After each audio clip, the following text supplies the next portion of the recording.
I was just taking a quick glance at the Turvi video. I wanted my genuine reaction, so I'm not going to watch a lot of it. Peasant Chat, how you guys doing? Hello. Peasant Chat every Sunday morning, 9:30 a.m.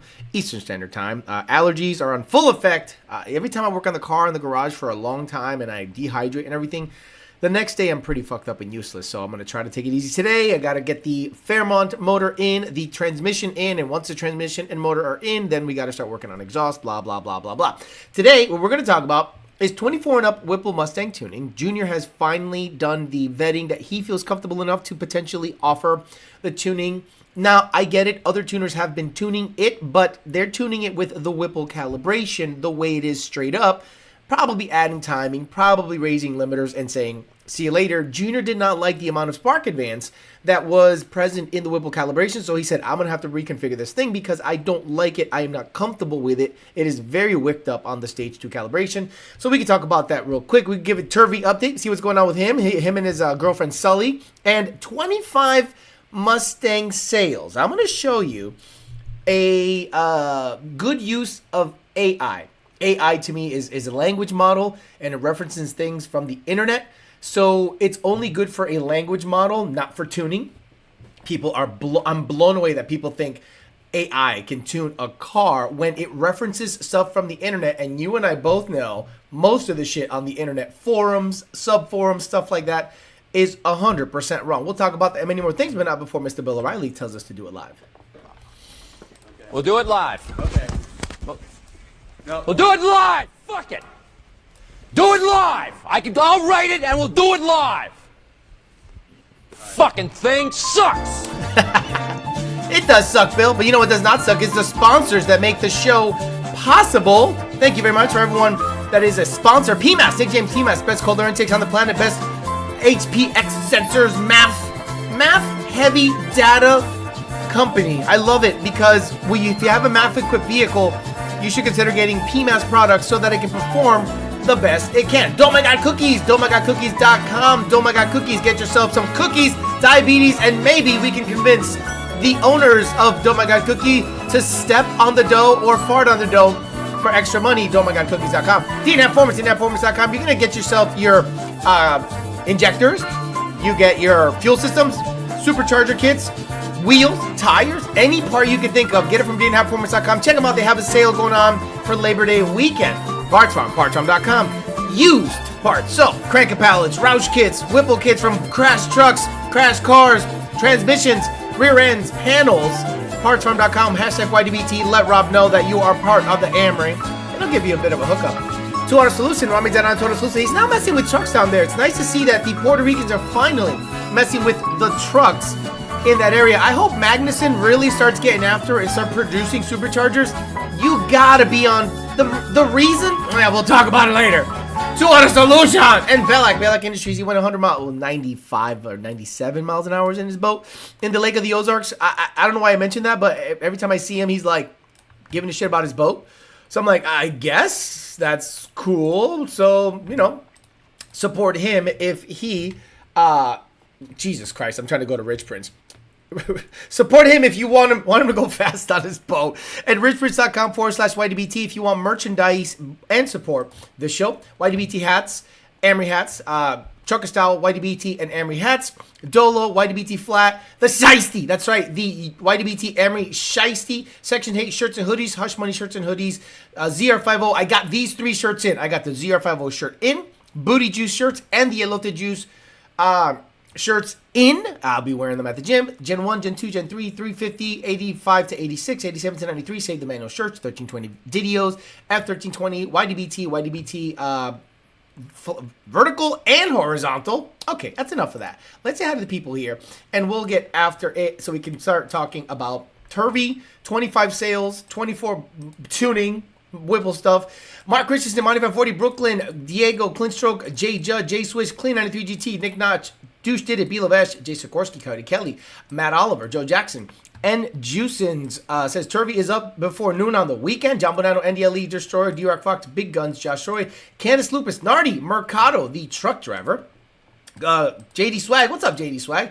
Do you own 2 gas stations right now, or do you just own one franchise of the Shells up there in Canada? Kodan, I'm hung so low. Dante, if it's a 10 or 80, you're a non-driving motherfucker. Destroyer, Savard Martiner, JJS197, Ted Diaz, Gregory Uppich, Ted Diaz, Savard Martiner, Boost to GT, Joseph Lacey, Alfredo Diaz, No Lift Shift Connor, Mr. Jimmy Jams. What's up? I haven't seen you here. You still with that cute blonde chick? Brother. Arturo Hermosillo, Rich, Peter Chow, Alexa Six Sills, Nick Nair, Head Games Motorworks. What's up, Head Games? How you doing, brother? Black Cat, Chuck Wazarinsky. Are you doing that? What the hell is it called? Yellow Bullet? Like, I never thought Yellow Bullet was anything. Like, I hear it all the time, and I'm just like, I'm not excited for it. I like the care level is 0. WKRP found a sandbag. Oh my God. Jimmy Jams, Clayton, Nick Nair, and all the usual suspects. Oh, look, shout out to the peasant, says 956 Oscar. So let's start with 24 Mustang tuning. Remember, I told you guys that the total sales for 24 Mustang was 24,000. I'm sorry, the total for 2024, quarter 1, 13,000 units. Quarter 2, 13,000 units. Quarter 3, 9,000 units.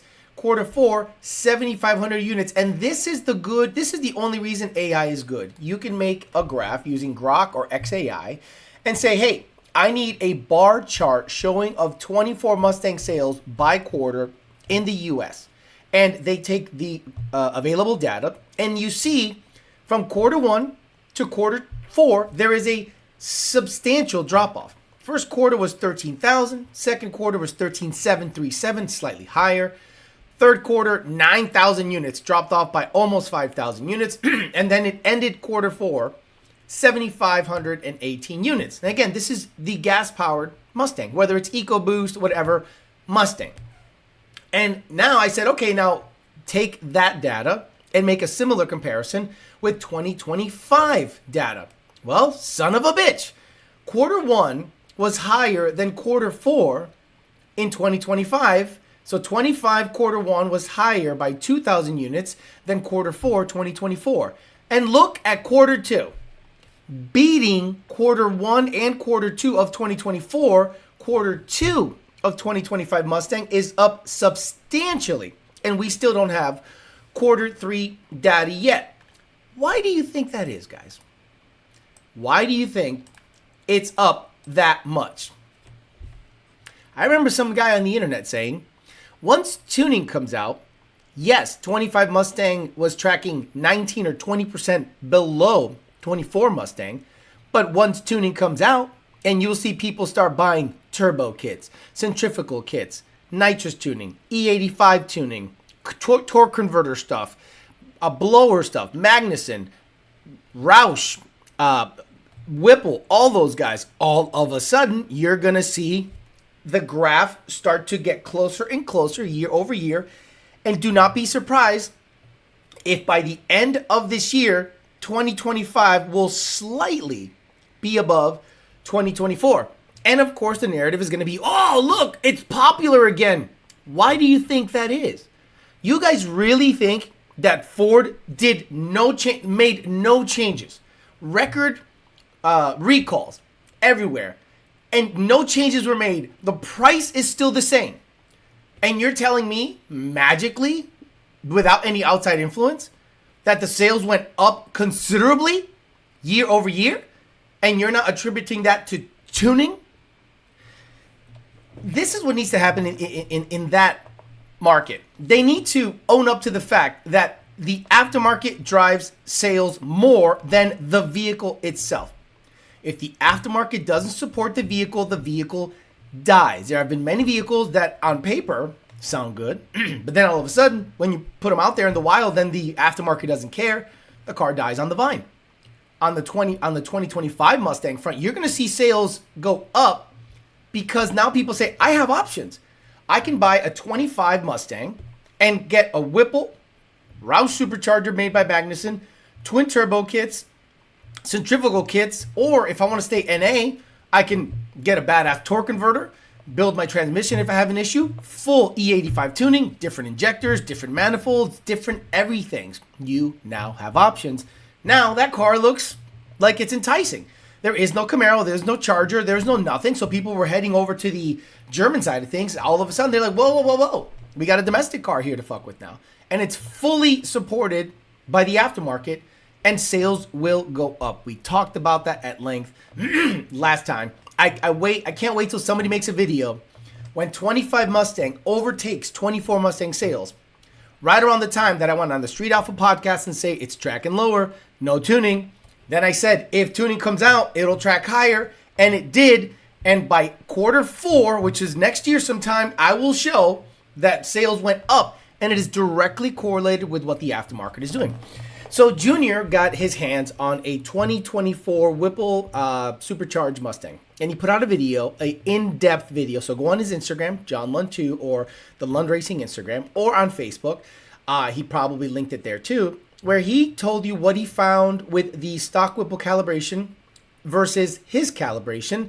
And you saw that the car made similar, if not more power, with 3 less degrees of spark advance. Excuse me. The allergies just decided to pop up right now. Everything was fine. And all of a sudden, the allergy started to pop up. So he's like, I don't want to give any car on pump gas 20 degrees of spark advance. That's just crazy. I don't care that the knock sensors are quiet. Just if you have experience with these cars, you know that 8,000 RPM shifts are not a smart thing, regardless if the car keeps making power up there. All you're going to do is kill the valve springs. All you're going to do is really lessen the lifespan of this vehicle, big time. But you don't care, right? You want to be clout chasing on the internet, say you shifted at 8,500, cool story. So he made the similar power with 3 less degrees of spark advance. So he's like, okay, then that's going to be the file I send to people. Because if they happen to get 91 octane, here's the file. Car's going to be happy. If you happen to get sweeter fuel, the car will simply just make more power. But commanding 20 degrees of spark advance is crazy. Now, one of the more interesting things Junior found while vetting the Whipple calibration was something I and you guys knew about the Gen 6 Whipple. All it does is make more boost on the same pulley. So, boost for boost. Remember, guys, boost for boost, it makes the same power as the Gen 5. So, a 3.875 pulley, for example, let's say on the Gen 5, made 10.5 pounds of boost. Well, the Gen 6 on the same pulley makes 1.5 pounds or more of boost, closer to 12. So Junior's like, wait a minute. It just looks like it makes more boost, but the power output, meaning if you were to make 11 or 12 PSI on a Gen 5 Whipple, it'll make the same horsepower as a Gen 6. So he's like, it almost looks like the pulley size doesn't really matter because it's just making more boost. No different than if you had a 4.5 liter Whipple with a 4-inch pulley versus a 2.9 liter Whipple with a 4-inch pulley. One of them is going to make more power, but the pulley's the same. Physical size matters. So what you're seeing is that the new Whipple simply just makes more boost with the same pulley size. And all that means is if you match it boost for boost with its predecessor, the Gen 5, it's the same thing. Because Junior has the data because we owned the vehicle back in the day. So I think that's one of those things that people need to realize. The combination of 20 degrees of spark advance on pump gas, people lying to you, telling you it's on pump gas and using octane booster in it, and then telling you on the stock pulley, this thing made more power. Yes, because pulley for pulley, it makes more boost. But boost for boost, it makes the same power. So Junior vetted that, verified that. But whatever. Now we're offering calibrations for Whipple equipped. I don't know if he's officially said we're offering it. And a lot of people are like, oh, we've been doing that for a month. Cool. You've been using the Whipple tune. Cool. You've been literally sending the Whipple tune with the raised rev limiter, same ship points. See you later. Thanks for the $1,000. That's fine if you want to operate that way. Lund Racing operates a different way. Junior wanted to sell his tune, not Whipple's tune. We just have access and everything is indexed. So now it's time to make the tune proper and then that, off and running from then on. So that'll be interesting to see what happens in the future when people, like the regular guy, gets a fuel system, a Whipple kit, or a Magnuson kit. That's next. Magnuson. I don't know what needs to happen. I don't know who needs to get kicked in the butt. You need to start producing kits ASAP. It needs to happen way quicker. Way quicker. The only reason Whipple is ahead of the game is because they can produce units and get them out there. If there is some kind of backlog, you got to get TVSs out to the people. And if you're not getting TVSs out to the people, and I get it, maybe the Roush kit is your TVS variant, but then you're kind of going through Roush, whatever. The truck stuff is what matters. I currently have Jake's truck. I hate driving a turbo truck. Guys, before you go crazy building something, drive it. I am so happy I don't have a turbo truck. There's a turbo truck outside. That thing is, when you take off at a light, it does nothing. Nothing. Unless you're up on the two-step, unless you're wicked up, unless you're in boost. It does nothing. I could not live with a turbo truck. Floor it, nothing happens. You got to get up on the chip. And what happens if you're just driving around and someone gets next to you? Whoa, whoa, whoa, hold on. Let me get up on. Let me foot brake. Whoa, whoa, whoa. Let me two-step. Whoa, whoa, whoa. Let me anti-lag. No. A supercharged truck or supercharged vehicle is where it's at if you want a good, quick street car. And in my opinion, Magnuson, because you're the only one that makes a TVS for modern vehicles, you need to start putting product out there like crazy. I cannot imagine how good it feels to have a 2650 equipped E85 truck that whips up really fast on the street, makes 800, 850 tops. Super happy. Product has to get out there to the people. This weird, and again, I'm not criticizing them. I want their product out there because it is that good. It needs to be out there. Whoever has to get kicked in the ass to get these products out to the people, let's just make it happen. Okay, so we'll talk about that. But before that, I'm going to go on a long rant, so I apologize. I'm not going to get many comments in. I want to get all this stuff out there. So apparently our resident retard, Turvi, decided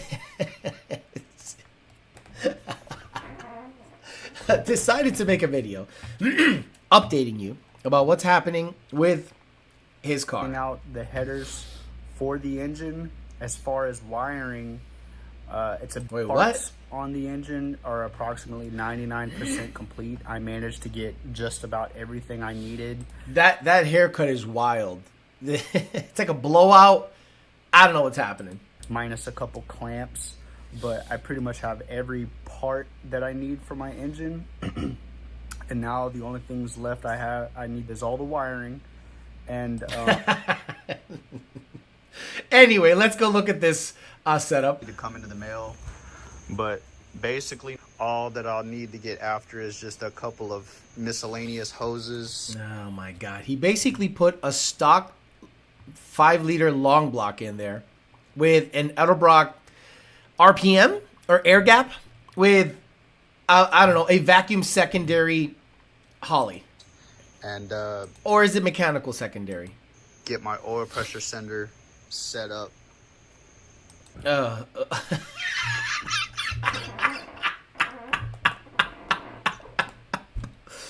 I guarantee if you get an F16 or F15, even a Raptor, I don't think they have this many switches. What are you activating that you can't activate with the key? Like the stock function of the key when you go forward is to energize everything. Fuel pump, body control, gauges, everything. Ignition. This thing has 1, 2, 3, 4, 5, 6, 7, 8, 9 toggles plus a start button. Is this your choke? Do you have a choke? No way. I got my carb choke set. This is a lawnmower. Place, but it's not locked in. I had to finagle washers to cover this hole. The washers are too thick, so I'm gonna have to play with some hardware to get this set up. But now, I actually have a choke. A carb choke. Should I just stop there? Should I just stop there? He has a carb choke. Carb choke. What year is it? A carb choke. Out of all the things he could have done, what the fuck is he talking about here? So I'll have to get that sorted out. Is that your accelerator? What is this? That's your carb choke?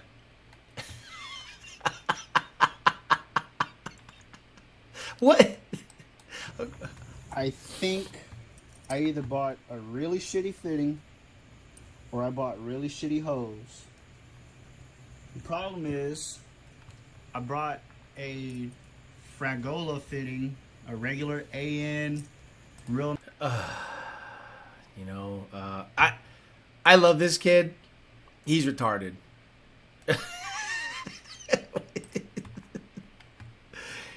Okay, Turvi, we gotta have a conversation. How tall are you? You look like a child in this truck. You look like this. This is like a baby seat. First of all, I'm going to get the welding stuff next. It's good that with the list of things I have to do, I'm able to switch up the order in which I do them. So I knocked out the parts first. Next is going to be welding, because if I tackle the wiring first, there's a chance that I might have to remake stuff after I progress forward, and I don't want to have to remake anything because then that's wasting money and time. Where's his tattoo? Did he get rid of his tattoo? Let me see. When he turns his head, oh no, it's still there. It says number 2. Now I'm getting more of an idea of what I want, of what I need to build my headers and my full exhaust, because before I just had a basic measurement, and now I know which pieces to buy to save the most money as I go. Right. It's called BBK headers, BBK shorty headers, or Ford Racing headers, and a Y pipe. It's literally stock stuff. Like, it's on the shelf right now. You can go to Summit Racing right now and say, I would like a set of shorty headers for a small block Ford and a Fox body. They will ship them to your house. You then say, I want the H or X pipe for said headers and chassis. They will send that to your house. Nope. He wants to build his headers from scratch. There are people like this, and those are, I suspect, the same people that say DI makes more horsepower than DI and PI. Like, there are people out there that say, well, Alex, you get more power potential from DI and a diesel. Sure. But in real-world applications, for whatever reason, the very simple port injection that's been around forever, or even a carburetor, you can make a lot of power with it. And the DI, then people start, talking about high-pressure fuel pumps. They start talking about efficiency. They start talking about swirling in the combustion chamber. Shut the fuck up. I am blown away that people like this exist. That car could have been done 3 times over if he simply would have bought the right parts. But there are people like that are in the comments arguing ridiculous stuff. So we'll talk about that. What do you think about 24, 25 Mustang sales? Was that right? Of course I was right. Stop it. 24 and up Whipple tuning. Did you see Junior's video? If you did, what are your thoughts on it? The fact that the power is made by the blower making 1 more PSI per pulley, not necessarily making more power per PSI. That's the rub, right? Like, that's the rub. If your pulley makes 10, let's say Gen 5, Gen 6, 10 PSI, 10 PSI, both 10 PSI, and the Gen 6 magically makes 50 more horsepower, I'd say, well, maybe it's the rotor design. Maybe there's just something, adamantium, element 115, something in there that makes it more powerful. But if your blower simply makes more boost than the previous generation, and boost for boost it makes the same power, what the hell did we accomplish here? Christopher Dixon says, at this point he does these vids because he's going to get play on this chat. Well, at least he's trying to do more than he did before. He needs a beard and a man haircut. He'd gain 10 IQ points. Excuse me. I'm not even mad. I'm impressed.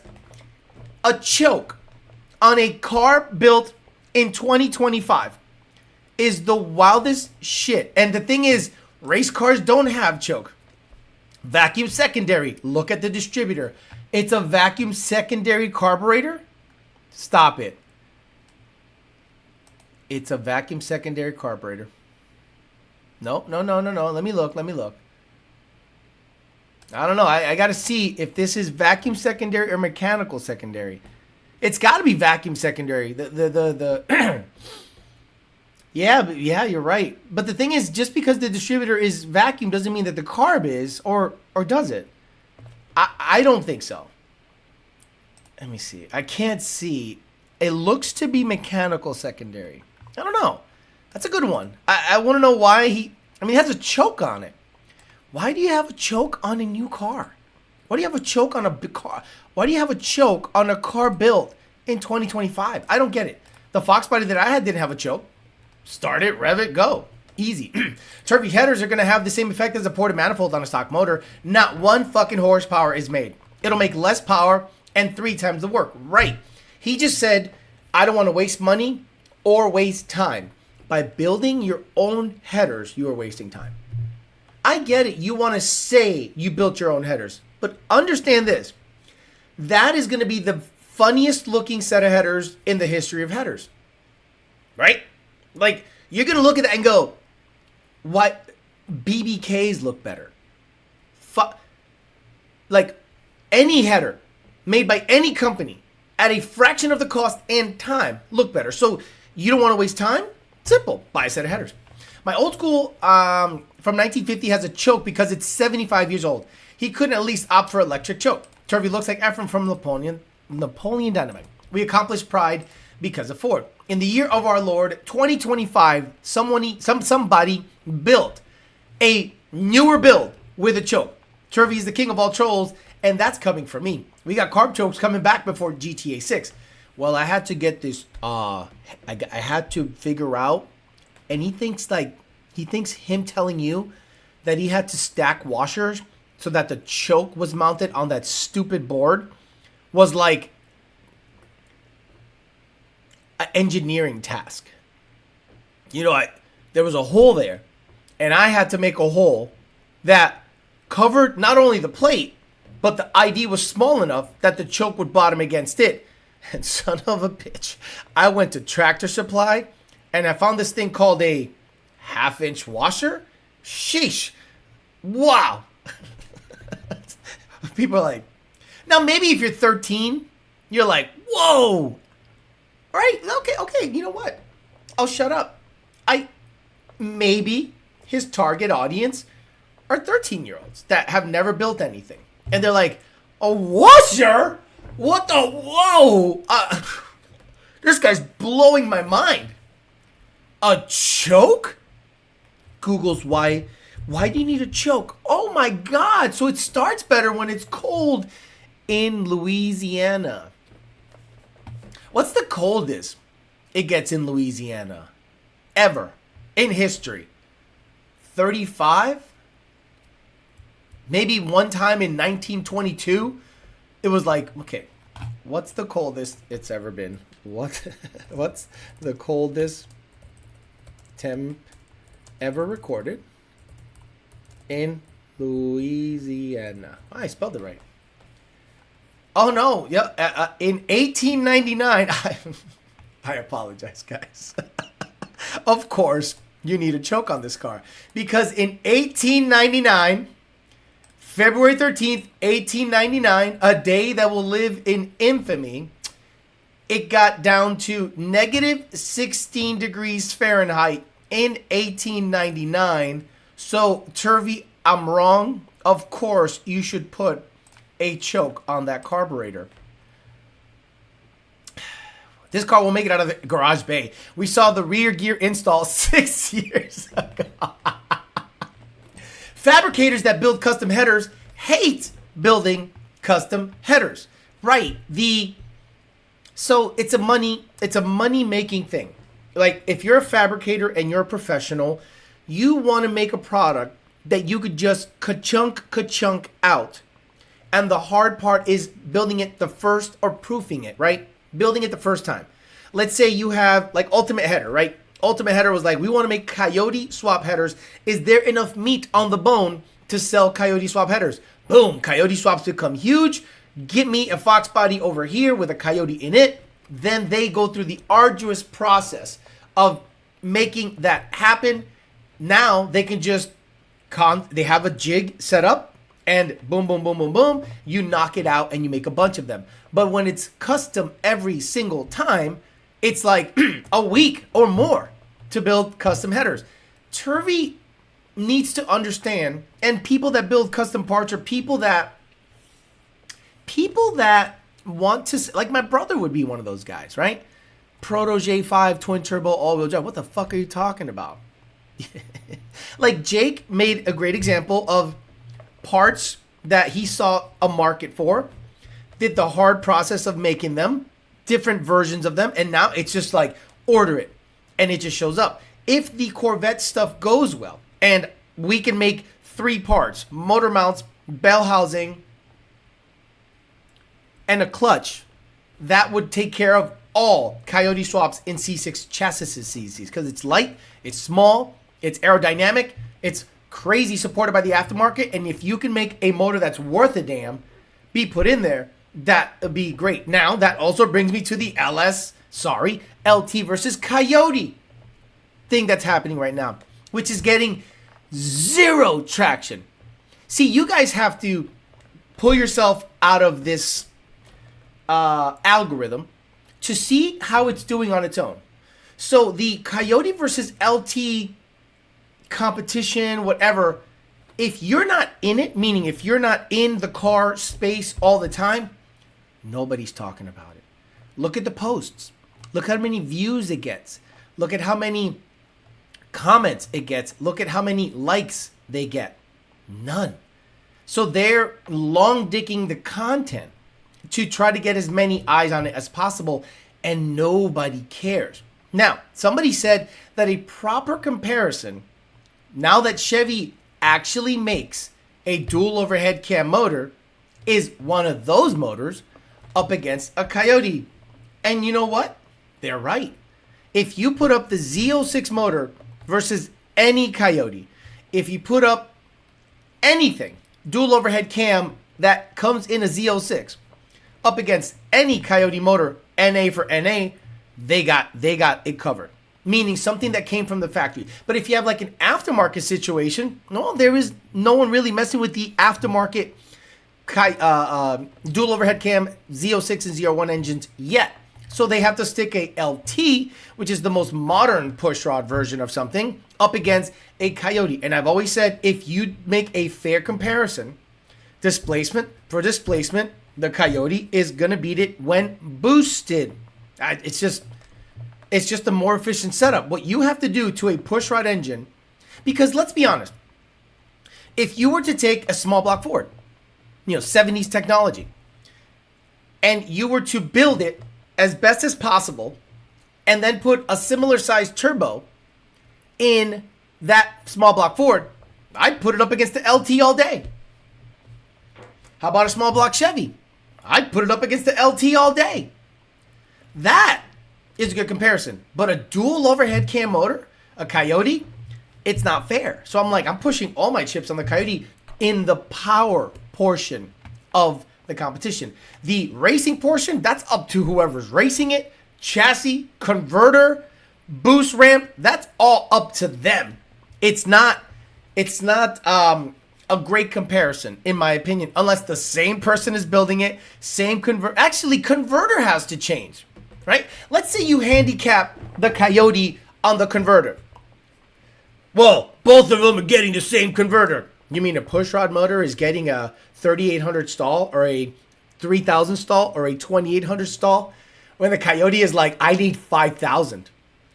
Well, they're getting the same parts. Okay, you're handicapping one over the other. Chevy guys would say you're saying the same thing about a turbo. But last I heard, certain race classes handicap the class with turbo size. So, I don't know. I think it's not a good comparison. That's why I put all my chips on the Coyote. I think Turvi should build his own double X pipe. How about an XH pipe? I love Steeda. I don't know why the fuck you built an XH pipe. It's weird. Last winter in North Louisiana was 15 in February. Well, guess what? I guess the choke is going to come in handy. He's prepping for the Ice Age. Building a car for 1989 weather $18.99. Whether a legacy build, that is. Tell Turvi he needs a block heater too. Don't give him any ideas. He probably has a switch or two on that panel that need a responsibility. Turvi's the type of person who puts Anise on his lug nuts. Coyote Kelly, you just reminded me of a...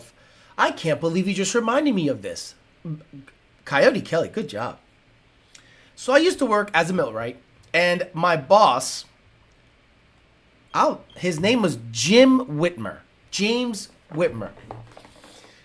The dumbest smart guy I've ever met, meaning he had moments of brilliance, but then he did really dumb shit that made you question the brilliant. Don't you guys know somebody that is super smart, makes really smart decisions, and then negates them by doing something so stupid it's not even funny? So we had a work truck, and it was a 1-ton dually, and I would have to take that truck to Boston to deliver pumps, to pick up pumps, to do on-site jobs, tons of work. Nice truck, big dually. And we ended up doing a brake job on it. So he did a brake job, and he finished it up. So then I'm on my way to a town over to drop something off at a machine shop, when I feel this crazy shimmy in the front. And I'm like, well, he just did work in the front, so this must mean that something is loose. I pull over. I think 3/4 ton and 1-ton trucks have 8 lug nuts. This thing was being held on by 3. And I stopped and I go, why are there, all the lug nuts are missing. Like, missing lug nuts. And I ran my hand over the stud and I go, Anise. So I called the boss. I go, hey, Jim, the truck lost lug nuts on both sides. Did you put Anise on the lug nuts? He goes, of course. Why wouldn't I put Anise on the lug nuts? And I went, what the fuck are you talking about? You put Anise on the lug nuts? He goes, yeah. So that they're easier to come apart. I go, so there are people that do that kind of thing. Y'all been seeing stuff on the Z-pipe. Stop it. Can't wait until it installs true dual exhaust. That's hilarious. Everyone knows you put silicone on your lug nuts. Made me go watch the video to figure it out. Mechanical secondaries, vacuum distributor, still no idea why he has a choke. Or even a mechanical secondary carb. Bet he got a double pumper. I don't know why he got a mechanical secondary carb with a choke. It doesn't really make sense. I mean, it makes sense, but it doesn't make sense. Yes, Chuck says, yep, me sometimes. Are you guys seeing influx of people wanting their S650 tuned now that it's available for the most part? Yeah. Okay. I have access to the ticket system. And what should I type in? S650? Right? No internet. Oh, I got to turn on the Wi-Fi because I have the fast internet on this computer right now while I'm streaming. So if I was to type in S650, the thing is I don't have access to the order system. I have access to the ticket system. What the hell's going on here? So that means I have access to basically the tunes that have been sent and the data logs that have been received. But I don't see the amount. But if I was to type in a keyword, like on Zendesk, I might be able to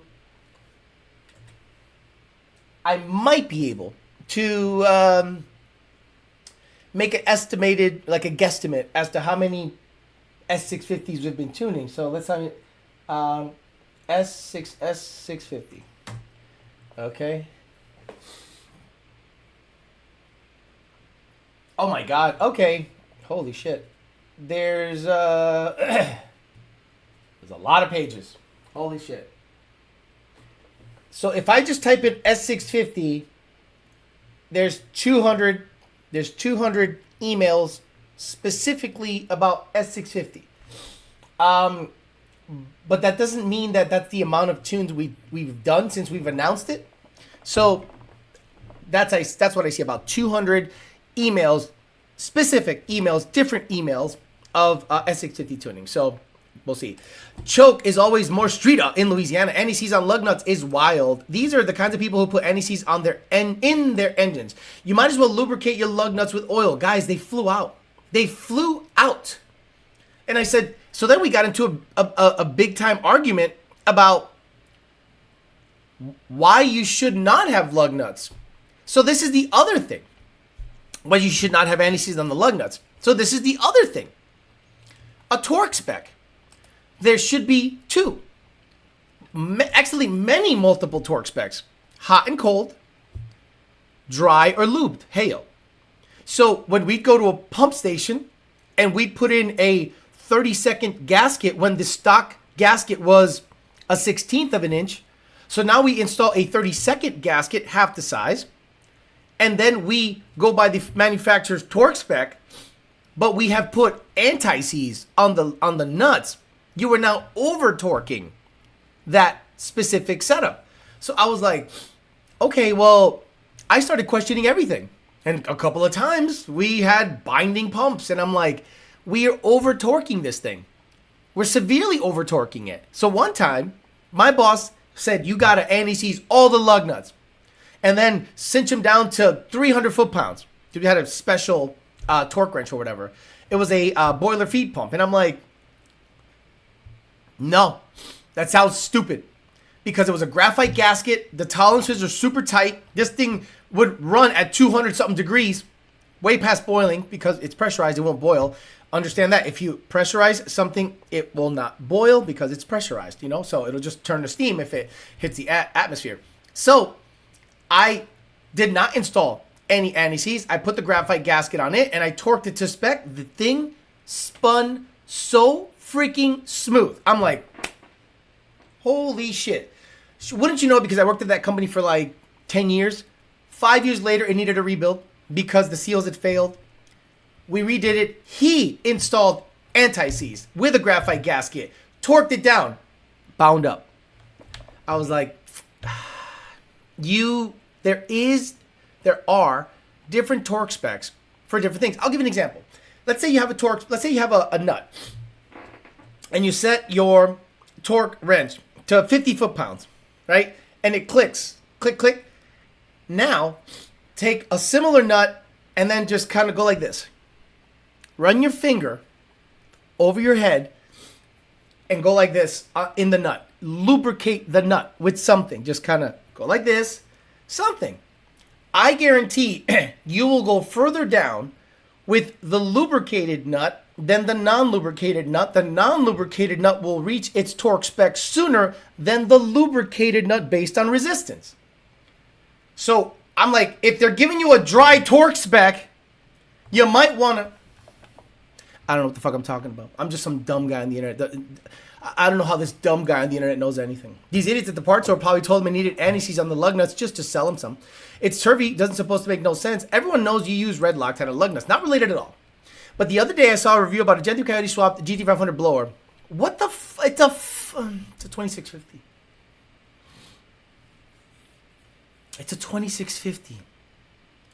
What the... Just because it has a Shelby snake on it doesn't make it anything above and beyond a Eaton 2650.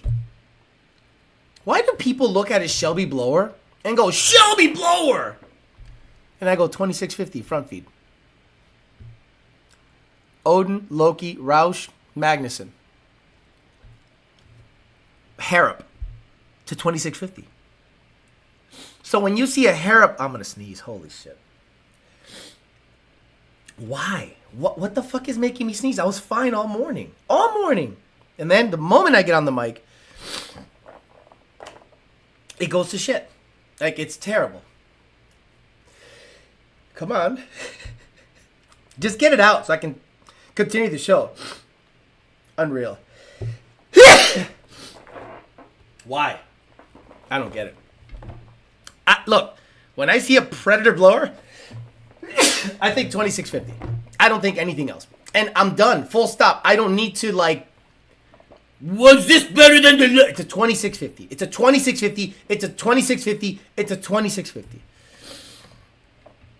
To be fair, per manufacturer on big trucks, we're supposed to use a little oil when installing lug nuts on the 11Rs. Again, when you use an extreme example to justify someone's stupid behavior, I'm good. I guess it was not full bolt on anymore. All the bolts were not fully bolted on. Correct. When torquing a tractor wheel, you are to drop a oil of torque. And right, it's a wet torque spec. Theo teaching me some stuff today. Look, I know enough. Okay, the only reason I question the automotive performance industry is because the engineering level is low. It's low. And this is why I say that. I have been in power plants, nuclear power plants, coal-fired power plants, natural gas-powered plants that they have to make electricity. They can't not make electricity. If they don't make electricity, they stop making money. So the redundancy, the equipment, the spec of everything. Did you guys know there is a certain spec of how much on a nut and a stud, how much the stud sticks out of the nut? For reasons of corrosion and how much thread is sticking out of the nut, there is a spec as to how much the thread can stick out on a nut. And if a OSHA guy comes around, he's like, that is not in spec. Because now you are corroding or allowing the thread that is exposed to be corroded. And it may be on that said part of equipment, you cannot have corrosive or factors that can lead to corrosion. So there is a spec about that stuff. Look, the reason I talk about millwright stuff is because I know it intimately. I'm telling you, I know it like the back of my hand. And when I see people talk to me about engineering things, fuel systems, guys, to this day, where is it? To this day, to this day, every fuel system plumbed on Mustangs is wrong.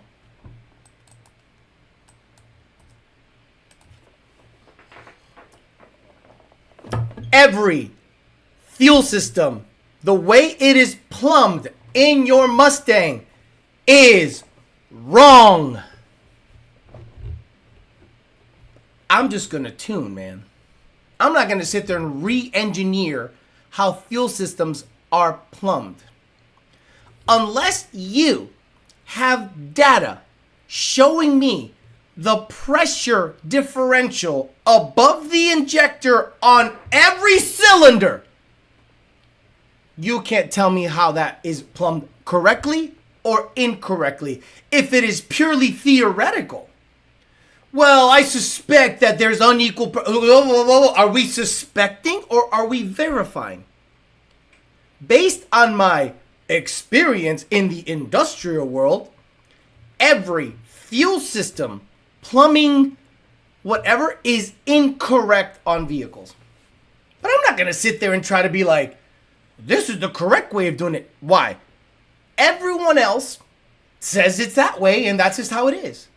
And then some dummy that has lived in the industrial world comes in and says, nah, it's wrong.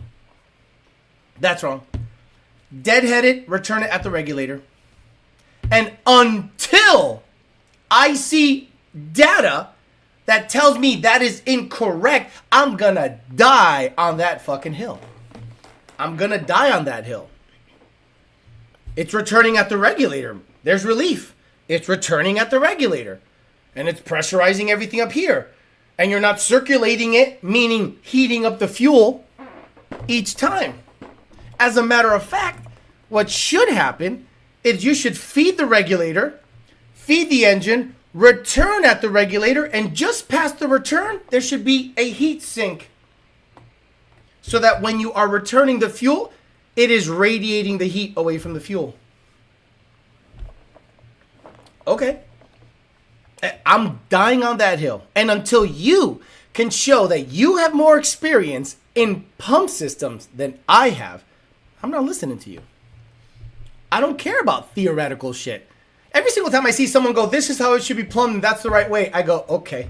Again, I'm not. My job is not to reconfigure the industry's fuel system standards. So I just go, okay, here's the tune. Hey, it's having some. I don't know. Talk to your fuel system manufacturer. Off the wall thought, but I thought you would say off the wall. But you off the wall. The thought, but you would say you've learned more through working as a millwright or now as a tuner. As a millwright. You know what I learned as a tuner? That this industry has no engineering. Zero engineering. It's guessing. A lot of people are guessing. Guys, when I saw the Whipple make more power, I said, shenanigans! Right? It's an air pump. Shenanigans! So the new 3-liter Whipple makes more boost on the same pulley than the previous Gen 5 Whipple. But boost for boost, it makes the same power. So all that means is whether either the gearing mechanism is wicked up or the rotor produces more boost with a bigger pulley size. But what does it make boost for boost, Gen 5, Gen 6? Well, Gen 5 makes 12 PSI, makes 750. How much does a Gen 6 make at 12 PSI? 750. I'm like, so boost for boost, it makes the same. So then I started yelling from the rooftops, something else has to be contributing to the 800 horsepower. And then you see 20 degrees of spark advance. And I went, this industry is not, there's not that many smart people in this industry. I'm not smart, I'm stupid. But I met smart motherfuckers that designed these power plants, designed these water systems, designed all these mechanical things. And I'm just like, you as a millwright will learn 50 times more shit than car shit. Car shit is basic stuff. Super basic stuff. A Home Depot bolt in a nuclear world can cost hundreds of dollars, and it's on spec for a reason, right? You don't go to Home Depot to get hardware for a nuclear power plant. No, you got to go to the local.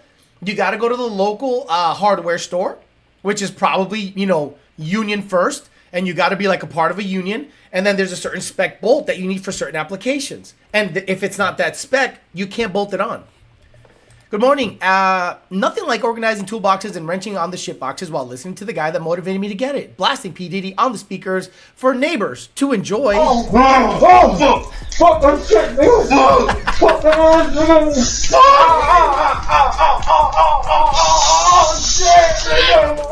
Jacob, whatever your tuner says, I am not going to reconfigure the industry's fueling standards.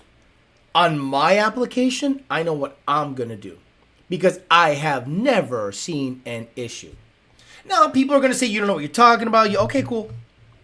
When you can show me data that suggests doing it your way is better than doing it the way I think it should be done, I'll shut the fuck up. Using lubricant on fasteners and using the same torque increases the clamping force and can also stretch or break the fastener. When you say industry, you mean aftermarket, not OEM? Yeah. I'm in the performance and racing industry. I'm not at Ford. Yeah, no. Ford obviously needs to know shit to like build cars. But then you get these aftermarket companies that go, well, why don't we just shove 2 pumps in line? Okay, we're going to do this. You guys want to make real power? Yeah. Well, we're going to take 2 pumps that have way more pressure, shove it through the same size line, not regulate it, and then you can go E85. I go, wait a minute. So now you're adding pressure, not volume. You're adding pressure, not volume. So where's the pressure relief? What? So what if there's too much pressure built up when there's no demand? What do you mean? You are upgrading the fuel system. There has to be a pressure relief somewhere. Does the pump have a pressure relief valve? Or does it modulate? Does it have a variable frequency drive based on demand? Tell me, is the fuel pump drive module wicked up in such a way that it modulates down and up, and what if it reaches too much pressure? Is there a relief? Man, just install this pump and you'll be ready for 85. I don't know what the fuck you're talking about. That's the industry we live in. Yep, it's easy to figure out that you're smart. You admit that you do not know. That's intelligence, self-awareness, lack in the modern age. Yeah, I'm not that smart. I've just seen too much shit. Using anti-seize on the spark plug will actually cause heat range of the plug to be affected. Right! Every time I go to advance, I need a set of 6510s. Cool, do you want some anti-seize for those? Do I want some anti-seize for spark plugs? Is that what you're saying? Yeah. Duh. Duh. You gotta put anti-seize on them bitches. I think the issue with the fuel getting hot is the pumps are always hot since they do not work on factory voltage. Highlight. Check your email pic on the green machine. Okay. By his dick. He probably painted his dick green. Check out the green machine.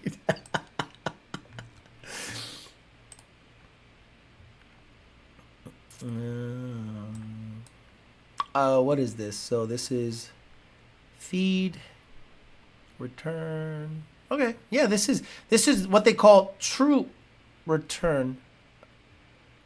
But I don't know what I'm looking at. I'm looking at Brett's car. It looks like. What about it? That's how race car stuff. I get that. I get that 100%. Street car stuff, and that thing has 16 injectors. So street car stuff, I don't fuck with it at all. I'm sorry. Show me data. Show me data. Show me data on top of every injector that deadheading it causes a negative effect. Go. Oh, you can't? Got it. Justin Ford will show you his booty hole before any data. No, it is not his job to. It is not. So, how much horsepower does a GT500 make? Actually, how much horsepower does a GT350 make with 12 psi, E85? 14 psi, E85, GT500. 20 psi, GT500. I have seen stock fuel systems with twin booster pumps support what? 900 horsepower? Right? So 900 horsepower, and it looks like a stock deadheaded fuel system. Why did Ford deadhead the fuel system? Why didn't they do true return? Why didn't they say, you know what? There is a benefit of keeping things this, that. No, they said, we're going to deadhead it. We need this much pressure. This is enough. And if there just happens to be any kind of overpressurization, I'm sure there is a mechanism in the pump that either bleeds back into the tank or modulates the frequency or the RPM of the pump to ramp down, ramp up, ramp down, ramp up. When you have two pumps that are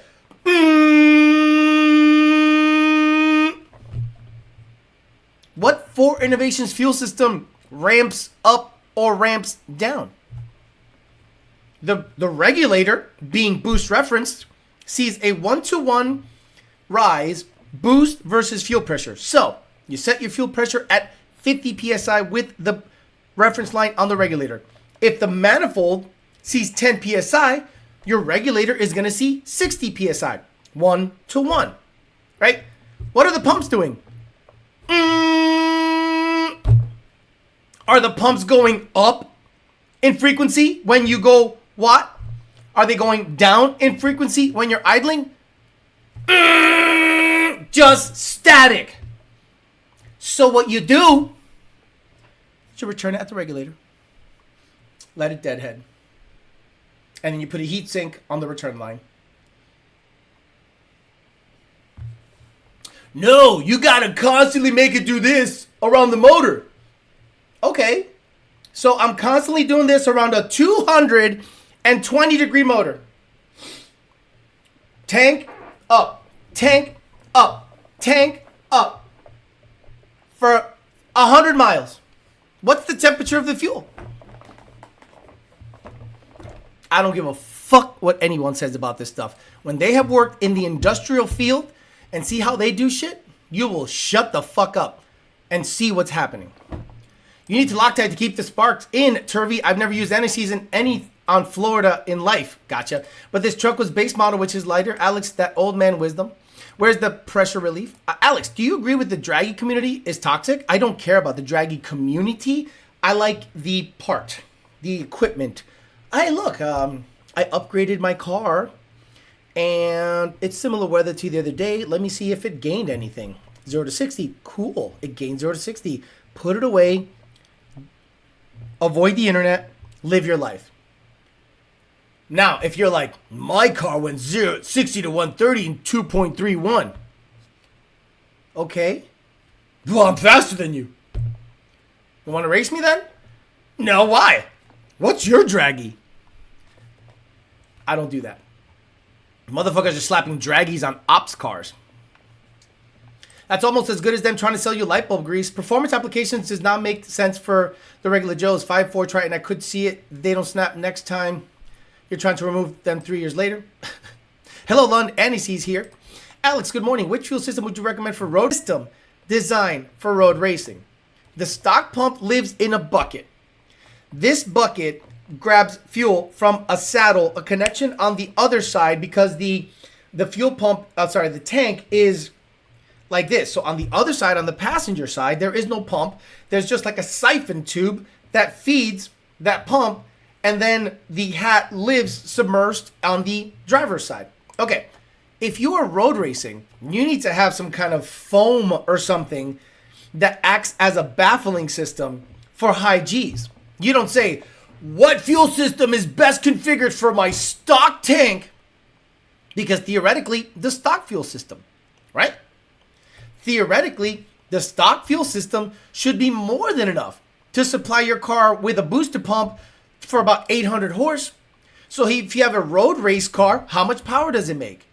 If you have a road race car, you know a 600 horsepower road race car is serious. So what do you need? A stock fuel pump with a booster pump. It already has a saddle. It already has a bucket. It has a siphon tube. It's designed for stock stuff, high Gs. Why would I recommend an aftermarket fuel system for something that goes in a stock tank? No, if anything, you should be asking, what tank can I use in conjunction with an aftermarket pump for road racing applications? And you then see all these options pop up with like this foam insert and all this crazy stuff. Not necessarily what fuel system works best in a stock tank for road racing. That's just not how it works.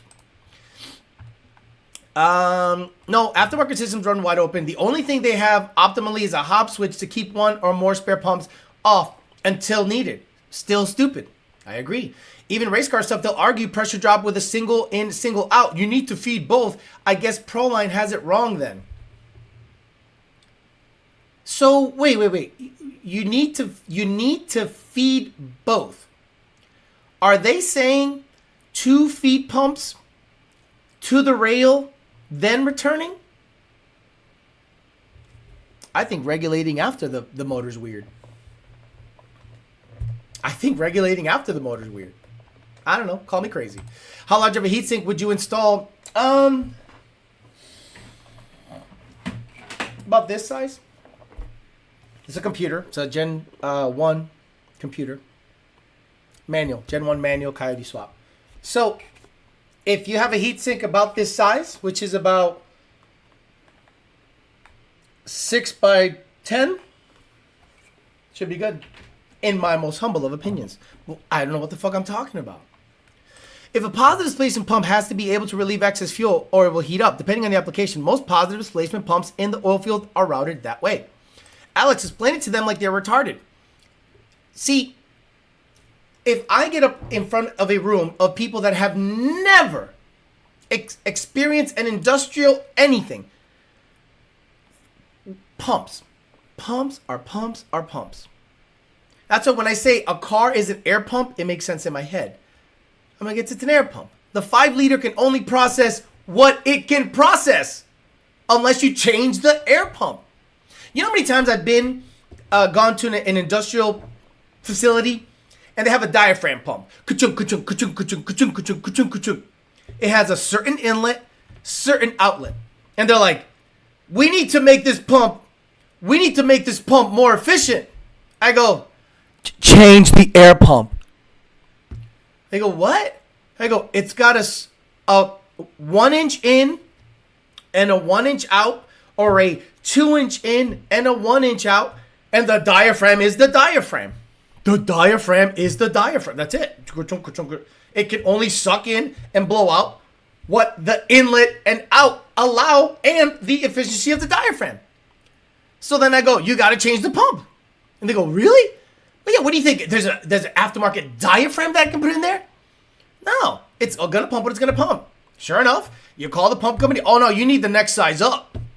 Oh, so they wanted more flow on a diaphragm pump, thought we could modify it. And then the pump company goes, no, that's stupid. You need the next size up pump. Right.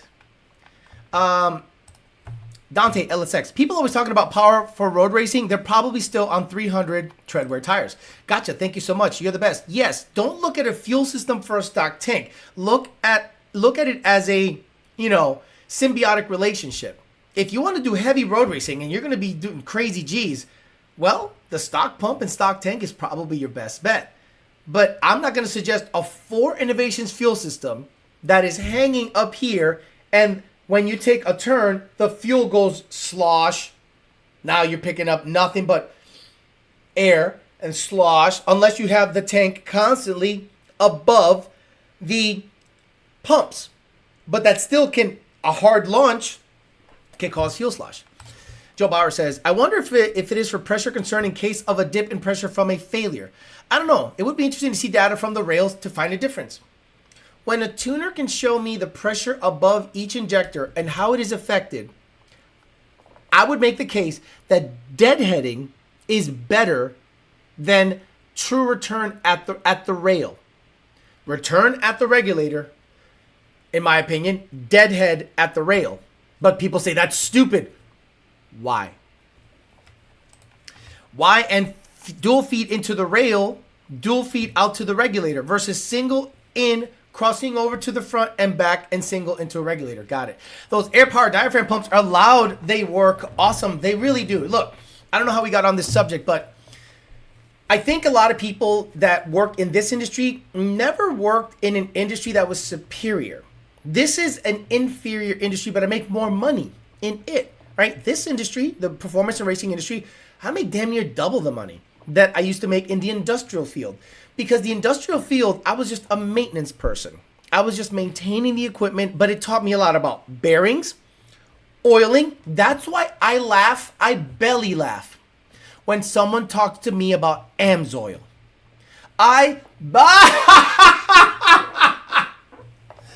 AMSOIL, and people, it's a cult. And I would say, I will take you to a power plant on the Cape that has a motor running for 50 years and it still has the same bearings, and they use non-detergent 30 weight. Like this. It's been like this for 50 years, longer than I've been alive. Some old man comes up, looks at the color of the oil, goes, it's still running because it has oil in it. He goes, takes it out, puts non-detergent 30 weight they get from a drum. Tri-core oiler, sets it, walks away. Done. Y'all motherfuckers like, oh, bro, I gotta get that AMSOIL in the shit. It just makes everything better. And Ford offers you a warranty on a performance package Mustang. And what do they suggest you put in it for oil? Look at the cap. Does it say, yo, you better put AMSOIL in this bitch, because if we find out you don't put AMSOIL in this bitch, your warranty is voided. No. Ford Motorcraft 520 or 530, or if it's supercharged, 550. Warranty. Fuck out of here. Hello, Lund. LGBTB community here in reference to 4. I have an NA 2011 GT with a PBH 6R80, 250 gears. Should I invest in oil transmission heat management? I am always driving long distances, 100, 110 miles an hour on the Autobahn. And longevity, yes, life of X. Get yourself a aftermarket transmission cooler. Absolutely. Mitigate that. You want to keep trans temps under Autobahn, under 200. Typically, a transmission lives at engine coolant temps because it's the same thing. So 220 is not abnormal, 200 is not abnormal. But if when you're racing, you want to be in the 160 to 190 range. So if you need to get an aftermarket cooler, put it in a place strategically that gets a lot of airflow. A lot of people get lost in the sauce as to where to put the trans cooler. A lot of people put it under by where the evap used to be on S550s. That's okay. Or if you want to put it somewhere where it gets some good airflow and not up against something that blocks it. I'm kind of like at the point of not suggesting fans on coolers anymore because the fan is a restriction. Like the fan itself. I think if you're at speed, the air passing along a radiator sees less resistance without a fan than with a fan. What about bumper-to-bumper traffic? AMSOIL, return out the regulator. My buddy's Cobra 4 system works mint. Again, people are going to say this. Well, that's under 1,000 horsepower. Do it at 2,000 horsepower and show me there's an issue. Well, aftermarket spends for most companies is primarily marketing and engineering. And that's the other thing. So let's talk about the marketing for the aftermarket, how they market. So the advent of social media has made companies rely on social media to advertise for them. And what I'm seeing a lot is no traction, zero traction. They use Facebook, and Facebook has an algorithm, and Facebook wants you to pay them. That's right. If you pay Facebook or Instagram to boost a post, that means you're spending money to advertise. So then you gotta ask yourself, okay, how much money do I have to spend on Facebook ads or Google ads to get a good return on investment, good ROI? Okay, so let's say that. But this is what a lot of people are doing, and I'm noticing it. Don't think I'm not noticing it. People follow me on Instagram, YouTube, Facebook, and they hope I talk about it. You pay me. If you want me to talk about something, you pay me money. No, do you want to hope that the algorithm organically picks up your content on Facebook? And okay, then you run that risk of not having any return or not many eyeballs. How many times have you seen somebody post something and nobody cares? You're like, oh my God, this is like a big thing and it's got 2 likes and 3 shares. And then I post a picture of my hand and it gets, 40 comments and 30 shares. So then you got to start going, okay, maybe this guy has established something, or people in the industry. Like, how much money do you think I'm not Kim Kardashian, I get it. How much money do you think Kim Kardashian gets to mention a perfume? Let's see how many Instagram. Let's see Kim Kardashian. Kim Kardashian. She probably has like 1 billion, right? 355 million followers, right? So she got 355 million followers, right? So then she posts. You don't think someone was like, boy, you should put a Cybertruck on your post. You should put a Cybertruck. Why is there a Cybertruck in the background? Right? She's not stupid. It's on 4G Autos. She's like, you know what? I'm going to put a picture of a Cybertruck on 4G Autos in the background. Do you think she did that for free? Do you think Kim Kardashian has to put a Cybertruck in anything on 4Gs? To what? No. Somebody said, hey, how much would it cost you, Kim Kardashian? How much did it cost me, Kim Kardashian, to put my Cybertruck on 4Gs on a post? I don't know. Let me see how many likes. Well, it's got 539,000 likes and 2,900 comments. $1 million. Oh, that's a deal. So that's what's happening. I see a lot of people that with the marketing, they just like your post or like, no, pay a motherfucker. The plant I worked at makes royal purple and it's, we make royal purple and it's ass. Pumps, compressors are always down. I've always ran Motorcraft 550. Chuck says, detergents and oil are for ice engines. Detergents latch onto dirt particles, making the dirt particles easier to catch in the filter. Non-detergent oils are used in gear cases. This is where you're incorrect. Love you. I love you. This is where you're incorrect. So, do you think the industrial atmospheres are clean? Do you think industrial atmospheres are clean? Are there not fluids fluctuating in temperature? Do you think there is such a clean atmosphere in industrial pumps that they need a certain oil and the car manufacturers need another oil? No, you're 100% wrong on that one. Love you. I just simply have more experience than you on this specific subject matter. What's up, Theo? On our way to pick up our Gen 3 Hemi Swapper Fox body, 88 millimeter turbo, engine mounts, cold side, hot side, wastegate, throttle bracket, all mounted up. F1320. Yes, he has a Coyote. He has a Hellcat swapped Fox body, which I like that swap. Because, brother, a stock motor with boost and fuel. Again, the Hemi to me is a better motor than any LS. Boost, fuel, makes tons of power. You don't need a cam. Serious question. What do you think every tune recommends a return style fuel system then for pretty big any power Mustang? What you're saying makes perfect sense. It's why many pumps burn up. So, if you have two pumps running constant at a certain RPM, not only are they going to get hot, they're going to lose efficiency over time. But the problem is this. The aftermarket fuel system does not modulate. You don't want to start having that conversation. You don't want to start having that conversation. You need a pump that has a variable frequency drive. What is a variable frequency drive? It ramps up based on demand.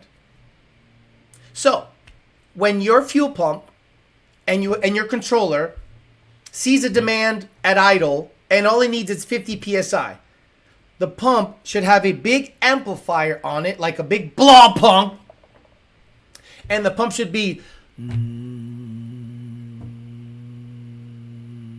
then when it sees boost, it should have some kind of reference in it, manifold reference, in the amplifier or the blow pump or the controller. Oh, and there has to be an algorithm attached to that map sensor that tells the pump to go up in RPM based on that demand. What do you think happens in industrial pump systems? They all have variable frequency drives nowadays. The ones that didn't regulated it with bypasses and stuff. Right? Like sometimes heat exchangers just run at a constant RPM. But let's just say you want certain sections of the building demand more cooling than other sections. Well, that's where you have a dedicated pump for a section, have a variable frequency drive. And it goes up, down, up, down. So, if you want to have modern fuel systems in Mustangs, Camaros, and you name it, they need to have a variable frequency driven pump. What you're going to start seeing soon is AI-assisted affiliated marketing where products and pictures or videos are automatically identified and linked to their buying source. This is my industry. Gotcha. I agree. I think that's what AI is good for. I've been using Hayden 689 transcooler for a lot lately application. I did not want to use a remote fan on work. Great, and has 6AN fittings for the cooler. A few 100,000 posts, probably. What's a good price to pay for a long tube install on a 20 Mustang? $900 is not uncommon because it could take 8 hours, 9 hours. What about the calves, Alex? 100% stock 2022 F-150 runs on E85 truck, always due for oil changes at 3,100 miles. Pay a guy when people give glizzies for free. Okay. Those kids have her complexion. Okay. What the hell's happening? I was telling my friend to put a cat in his Fox Saturday night. He got OEM looking drag pack, and I told him, wait. Was telling my friend to put a cat on his Fox Saturday night. Hellcat. Jesus. I didn't know what the fuck you were talking about. I was like, what? Cause I'm trifling.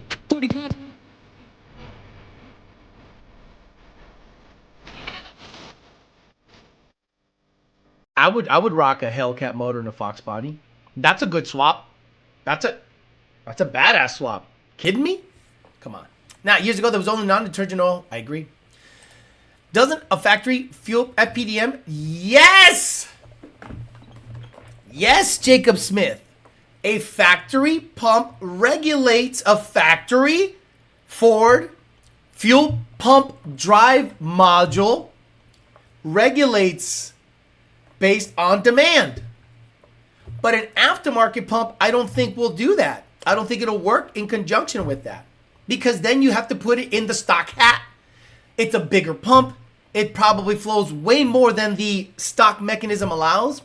And then if you put a 295 in there, you have to figure out, are you going E85 or pump gas? Because let's be honest, on pump gas, you are going to reach an octane limit before you reach a pump limit on Mustangs. You will reach an octane limit before a pump limit. So you're going to have to say, well, if I stick a 295 pump in a hat and an aftermarket line, it's for the purposes of E85. And that's where the, I don't know, algorithm or the how much the pump should be ramped up based on a fuel pump drive module that has been programmed to have a certain size pump, certain size line. Remember, guys, when you size a pump, it's for a specific application, just like turbos. When you size up a turbo, you have an efficiency island, and you have to fall in the meat of that efficiency island, or you're going to be all fucked up. Ford goes, well, we need this much flow, this much fuel, this much volume, this much mass, and the fuel pump drive module has to then vary the RPMs of the pump for this size. So if you then stick a 295 pump in a stock bucket, stock little lines and bypasses, that whole thing is skewed. Now the line is different, the modulation is different. It's different because it's a different pump. I guess this is a bad example because I'm not a turbo guy. But let's say you had a perfectly sized turbo for 600 horsepower. Torque was perfect. Spool up time was perfect. Peak horsepower for the application was perfect. And now you want more. But you don't change how it's fed. You don't change the flange size. You don't change the piping. Maybe the turbo will make more peak horsepower, but how it gets there, spool up time, lag, blah, blah, blah, blah, blah, is totally different. Again, I'm not a turbo guy. I'm trying to make a correlation, but it won't be the same. And you guys, I'm sure, have gone from a certain turbo size to another turbo size. Man, I missed the old turbo. It waked up a lot quicker. Man, I missed the old turbo. Whoop, boom, there's boost instant. Now, yes, it makes more peak, but it takes a long time to get there. Same thing with the pumps. Again, it's a pump, air pump, fluid pump. You can't expect a system that was sized specifically for an application to just infinitely grow by just adding a bigger pump. That's just not how it works.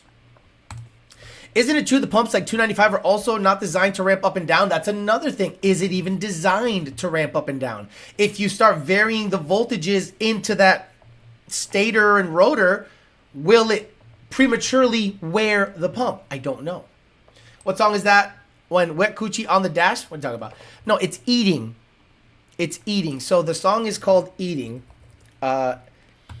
Eating, Eating, Hell, yeah, Eating. There you go. Sukihana. You remember Eating? If it gets copyrighted, I'll just delete it. I don't care. This is, yeah.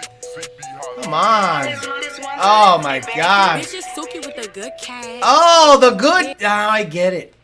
I get it. The good cat. Hellcat. Ain't no way. You can't pay me enough. It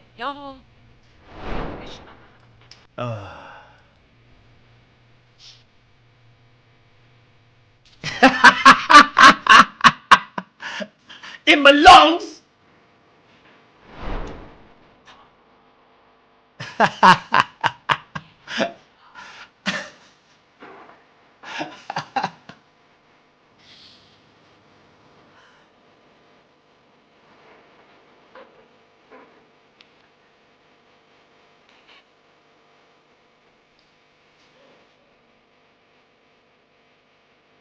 There you go. There you go. Don't worry. I'll delete the whole motherfucker if I have to. I don't care. But at least you saw it live, so you know where that sample is from. Same as traditional central air HVAC units. Newer units are mostly variable speed compressors. It's like sizing the battery per the charging system. So pretty much we need a shunt controller. Now I'm interested. Just get a stator deleter. Just get a... We have an MBRP resonator deleter. That looks like Sanford, Florida. Eater, you can actually smell that video. Alex, for sure, trifling. She set us back on that one. I appreciate accountability. Oh, bro, if I tell you the date I went on last night, I might do a dating channel tonight. So be on the lookout. Because what happened last night, first of all, I was proud of myself. I was a gentleman. Don't get emotional. Just listen, and this shit ain't for me.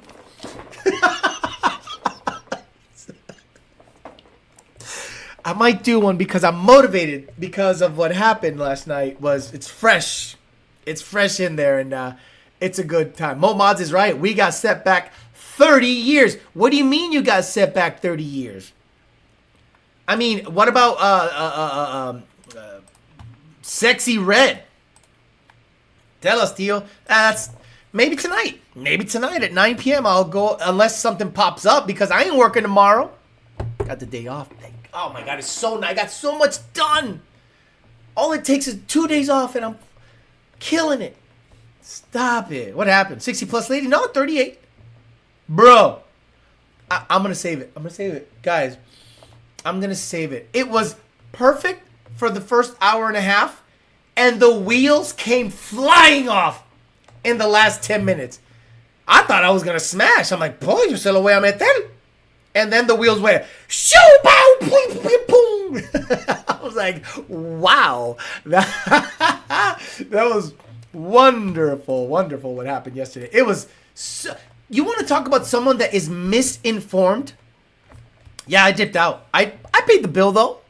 She was 38. She was 38. She was of age. But I paid the bill. I'm a gentleman. Gentleman. Distinguished. I was like, oh, well, this is not working out, and good luck to you. You're beautiful. You're lovely. You're beautiful. But I don't think this is going to work out. Have a great day. Beep, boop. And you know the best thing that these restaurants have is you don't got to wait for the check. It's right there on the little portable kiosk thing. And you're just like, swipe, beep, boop, bye. I love those. I might be doing a live tonight. It's good. Did she mention kayaking? No, but she mentioned... Oh, guys. This one is good. This one is good. You will like it. And then we'll do bumble swipes to talk some shit later on. The penis popped out. That's funny. All right, guys. I'm going to get out of here. So, Sunday, today, I'm going to work on the Fairmont. I'm trying to get video done, but it's very difficult because I have to work. And once the work is done, then I'll see if there's video content based on that. So I'm going to put the Turbo 400 in the Fairmont. The Coyote is in. Mind blown. Coyote is in. I'm going to go ahead and get the transmission bolted up, torque converter, reluctor wheel, all that stuff. And then once it's in, put the Fairmont down, put some panels on it, and be like, wow, I can't believe this has the motor back in it. Then I have to decide what I'm going to use to control it. MS, microsword, megasword, whatever the hell is happening, and or grid, whatever, but it's going to be carbureted. So I'm hoping to get that at least running. Headers were an issue, and I don't want to hit up ultimate headers again for another set of headers. I feel bad. But we'll see if they're willing to party because they've been just so good to me. But I might hit them. I'll pay. But, you know, it's just, there must be like, how many headers have you gotten from us? I'm like 10. Because I just have a lot of projects. All right, guys, I'm going to get out of here. Thank you very much for hanging out with me for a little bit. We'll pick this back up on Tuesday for Talking to Tuesday. But I guarantee I'm 80% that we are getting a dating channel tonight, 9 p.m. Let's do it at 9. And it might be more than an hour. Because I don't work tomorrow. So if it's more than an hour, I'm going to be talking for a long time. It's going to be fun. So we'll try to get some stuff figured out because last night's story deserves, and I had other stories that I can talk about, but now we have some actual subject matter to give you guys. I'm out of here. I'll see you guys on Tuesday, and for the rest of you, I'll see you tonight on the dating channel. See you later. Bye.